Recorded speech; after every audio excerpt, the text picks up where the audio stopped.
መጀመሪያ ወንድሜ ፈዋድ እግዚአብሔር እንኳን አተረፈ እንኳን በህይወት ኖርክ። እውነት ለመናገር ለልጅክ እንኳን እግዚአብሔር አተረፈ። አንዳንዴ በህይወታችን እንግዲህ በቀደም ከዛ በፊት ግን በቀደም ቪዲዮ ሰርቼ ነበር። ማንም ያን ቪዲዮ አይቶ የመለሰልኝ ሰው የለም። በነገራችን ላይ በቅርብ ነው የታወቀ የመኪና አደጋ ፈዋድ ላይ እንደደረሰ ማለት ነው። እሱም እንግዲህ በሌላ አይደለም በራሱ መኪና በራሱም ልባል አይችልም። በእርግጥ እሱም እናወራለን ጋይስ እናወራለን።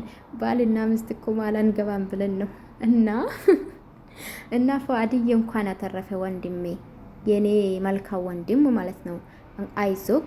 እውነት ለመናገር እኔ መኪና አይቼ እውነት ከዚህ መኪና ነው እየተረፈው ብዬ ነው የተገረምኩ። መኪና ፖስት ተደርጎ በኢንስታግራም ማለት ነው።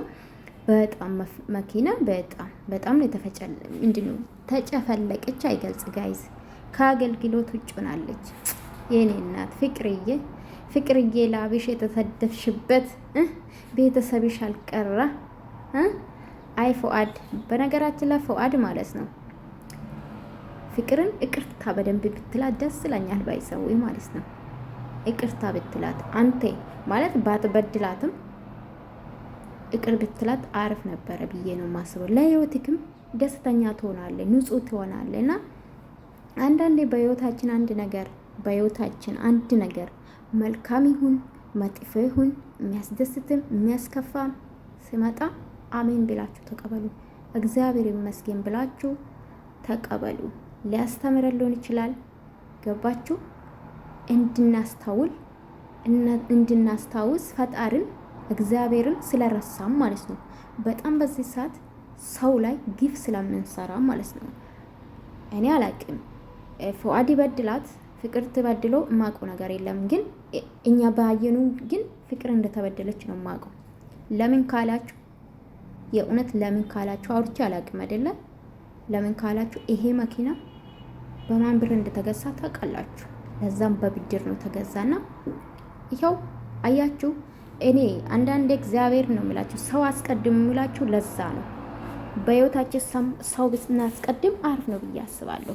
አጠቃላይ እሷ የለፋችበት እሷ ያለቀሰችበት ጋይስ ያለቀሰችበት። እንደዚህ ስላችሁ ደግሞ ፈዋድ ጥላቻ አለብኝ። ጥላቻ ቢኖርብኝ እንኳን አተረፈ እግዚአብሔር አልልም። በቀደም ምን ሆኖ ነው አልላችሁ። ይሄን እንድትረዱኝ ፈልጋለሁ። ግን እውነታ እንነጋገር። ሴቶች ናቸው አብዛኛ ለወንዶች የምታሽቀብጡ ማለት ነው። የሴቱን ባባ ይዘው ጥሩ አይደለም ጋይስ፣ ይሄ ማወቅ አለባችሁ። የኔም ቢሆን እናንተን ብትሆኑ ማለት ነው። አንድ ሰው እናንተን አስለቅሶ ከሄደ ለሱ ጥሩ አይሆንም። እኔ በህይወቴ በነገራችን ላይ ብነግራችሁ ደስ ይለኛል። ግን ነገ ማለት ለእናንተ ብዬ ባካፍል ነገ ደግሞ እንደምሰድቡኝ ስለማቅ በሌላ ስለተማርኩ ስለ ራሴ ላይፍ ማውራትን አልፈልግም። ግን አስተምራችሁ ነበር እኔ በራሴ ህይወት ስላየው ማለት ነው። ሰው ከበደላችሁ እግዚአብሔር ይመስገን ብላችሁ ትታችሁ ሂዱ። ያ ሰው ላይ ምንም ነገር ቂም አትይዙበት። ምንም ነገር የሴቱን ባ ደግሞ ጥሩ አይደለም ብዬ ነው ማስበውና እውነት እንኳን አተረፈ ፈጣሪ አምላክና ለምን መሰላችሁ ይሄን አነሳሁት? እንኳን ምንም አልተካፈሉ ምንም ነገር ልጅ ይዛ ነው አለችው። ምንም ነገር መኪናው ጠቅልሎ ነው ያዘው። ሶፋ ብትሉ ዩቱበር ብትሉ አጠቃላይ አብሮ ነው ለፍተው ያመጡ ካላችሁ ደግሞ አብሮ ሊሰሩ ይችላሉ። ግን በራሷ ዩቱብ ነው ይመጣ። በጣም የተሰደበችው እሷ ናት። በጣም የተረገጠችው እሷ ናት። በተከፋችው ሰዓት እሱ ከጎኗ ነበር። ወዶ ሳን ለራሱ ሲል ስለሚያፈቅራት ስለሚወዳት ነው። ይሄ ደግሞ ለሷ ሲል አይደለም። ይሄ ማመን አለብሽ አዳሚ ማለት ነው። ገባችሁ? ለሷ ሳይል ለራሱ ሲል ነው። ለምን? የምትወደድ ልጅ ስለሆነች ማለት ነው ጋይዝ። ይሄ ነው እውነታ።